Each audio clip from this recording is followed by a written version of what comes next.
In 2016, Pavlina Pizova and her partner Ondrej Petr, both from the Czech Republic, were on a working holiday in New Zealand. They decided to undertake the Routeburn track, drawn by its reputation and scenic allure. Unfortunately, their journey took a tragic turn. Despite advice against hiking the track due to severe weather conditions, they proceeded. They became disoriented in the adverse weather, leading to a series of dire events. Pavlina and Ondrej arrived in New Zealand in February 2016, looking forward to exploring the country during their working holiday. Like many visitors, they were drawn to Queenstown, a hub for adventure seekers and nature enthusiasts. While they had hoped to find jobs, the search proved more challenging than they expected. During their time in Queenstown, they were captivated by the Department of Conservation's promotions showcasing New Zealand's iconic Great Walks. The promise of stunning views, unforgettable experiences, and the chance to immerse themselves in nature was irresistible. Tramping seemed like the perfect adventure. Intrigued, they visited the DOC Visitor Center in Queenstown to learn more about the Routeburn track. However, the staff at the center strongly advised against attempting the hike. The forecast warned of possible heavy snowfall, making conditions potentially dangerous. Despite the warning, Pavlina and Ondrej decided to proceed. Believing the weather had improved and reassured by the absence of fresh snowfall, they felt confident they could handle the challenge. They were eager to experience the Routeburn track for themselves and possibly underestimated the risk involved. In July 2016, Pavlina and Ondrej set out to hike the Routeburn track during the heart of New Zealand's winter, which lasts from June to August. During this time, snow blankets much of the higher elevations, and temperatures often drop below freezing, particularly in alpine areas. Though the trail is stunning year-round, it can be treacherous in winter due to heavy snowfall, icy conditions, and unpredictable weather. Unfortunately, the couple was ill-prepared for such conditions.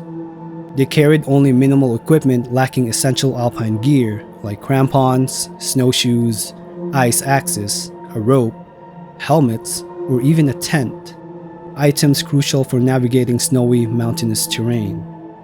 They parked their van at Routeburn Shelter Car Park, the starting point of their journey, and began the trail.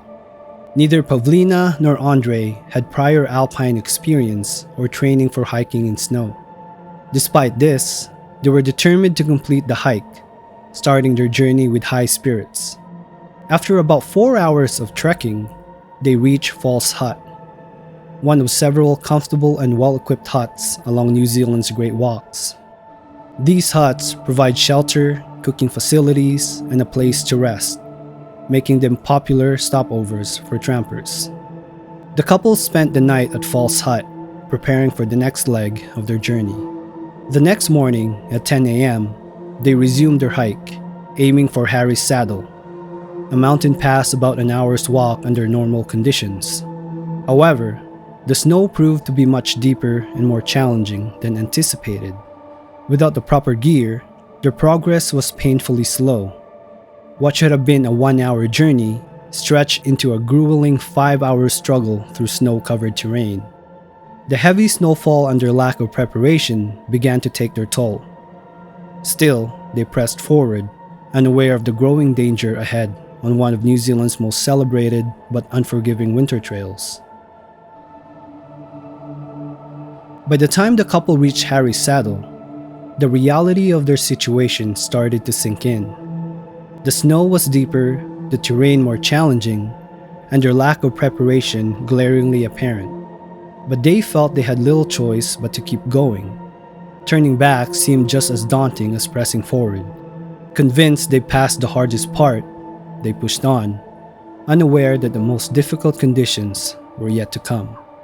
At Harry's Saddle, a trail sign indicated that the next hut, Mackenzie Hut, was 3 hours away.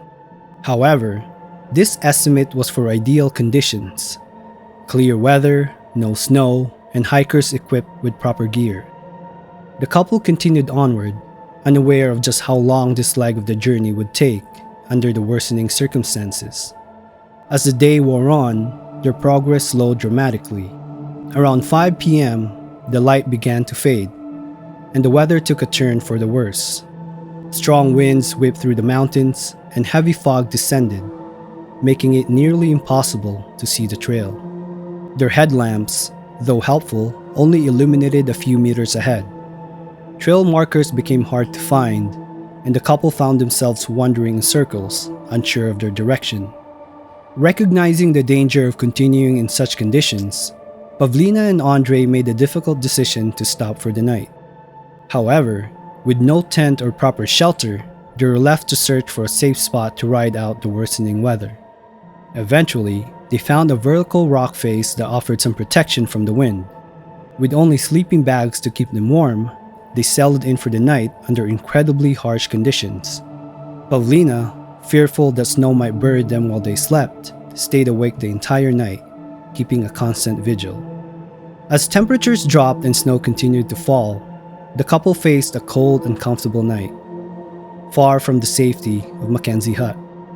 Unprepared and vulnerable, they were now at the mercy of the unforgiving alpine environment. The next morning, Pavlina and Ondrej awoke to clearer weather. From their high vantage point, they spotted Mackenzie Hut below them. It looked very close, perhaps just a few kilometers away. What they didn't realize was that the hut was actually about 6 kilometers away, requiring a 3.5-hour hike under normal, snow-free conditions. Excited by the sight of their destination, they felt a renewed sense of hope and even spoke of celebrating once they reached the hut. Looking at a trail sign, they noticed the official path zigzagged steeply down the slope towards the hut. Believing this route would take too long and be unnecessarily difficult, they decided to leave the trail and take what they thought would be a shorter, easier shortcut. This decision would prove to be a critical mistake. As they descended off the path, the unfamiliar terrain quickly became confusing. Instead of heading downward towards the hut, they inadvertently began climbing higher. The worsening weather and deep snow made it increasingly difficult to navigate, and before long, they realized they were walking in circles, finding their own footprints. Exhaustion and the bitter cold began to take their toll, with the early symptoms of hypothermia setting in. Ondrej, carrying their wet sleeping bags in his backpack, was particularly affected. Wet clothing worsened his condition, and in his growing discomfort, he removed his trousers, thinking they were hindering his movement. Walking in heavy snow was physically draining, and by nightfall, they decided to rest by another rock for shelter. In a desperate bid to find the trail, Pavlina went ahead, leaving Ondrej behind to rest. When she returned, she found him acting erratically. He had moved his jacket and was yelling about how tired he was. Pavlina quickly realized this behavior. A feeling of being overly warm despite freezing conditions was a symptom of advanced hypothermia. Though she tried to reassure him and convince him to keep his jacket on, Ondrej insisted he was fine and said the jacket was too heavy to wear. As night closed in, the couple's dire situation grew even more critical, with the harsh alpine environment continuing to test their resilience. Determined to reach Mackenzie Hut, Pavlina and Ondrej continued moving, though their pace was painfully slow. Pavlina led the way, frequently looking back to check on Ondrej, who was clearly struggling. At one point, she turned to see that he had stopped walking altogether.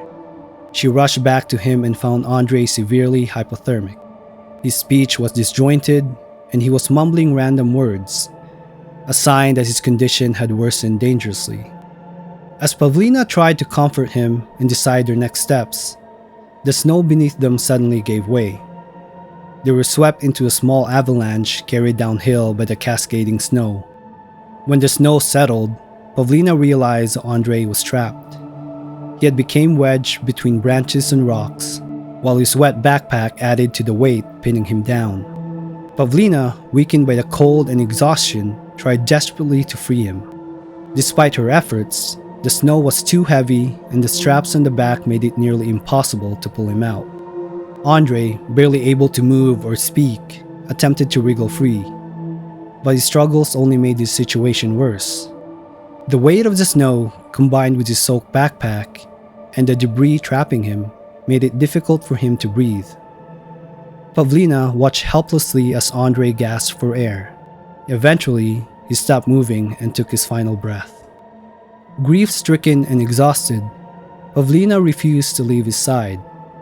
She spent the rest of the freezing night with him, unwilling to abandon him in the harsh wilderness. By morning, however, she realized that staying meant she would suffer the same fate.